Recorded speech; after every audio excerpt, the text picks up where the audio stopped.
So, unang first yung brake master natin. Ang ginamit natin is yung Brembo CNC na worth 90,000 plus. So, pair na yon plus yung AEM na fuel tank na brake fluid tank. Worth, sa iba kasi 35,000 ang halaga niya pair, pero sa atin 28,000 lang siya pag binili mo. Tapos ang conversion na ginawa natin dito is ginawa natin yung pang big bike, no? So dalawang disc brake siya. So itong disc na to is hindi siya yung ordinary disc na kagaya ng mga ibang big disc. So talaga ito gumagana talaga yung floater niya. At the same time, Brembo CNC tayo, kabilaan, worth 52,000 each.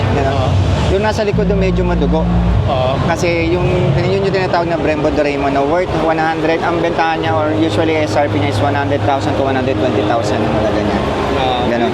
Tapos naka-Staubli tayo na quick release. So yung Staubli usually naglalaro ang presyo niya sa 30 to 35,000 ang isa. So sa nakakabit sa motor na to, meron siyang tatlong quick release. So magkano? Dalawa sa harap, sa likod. So Staubli siya kasi made of titanium siya. Galing pa siya sa Italy. In-order pa namin to dun. So yun. Ito yung brake niya sa likod.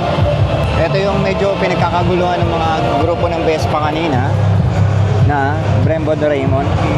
So usually SRP niya 145 pero kaya naman natin makuha ng 120. Nice.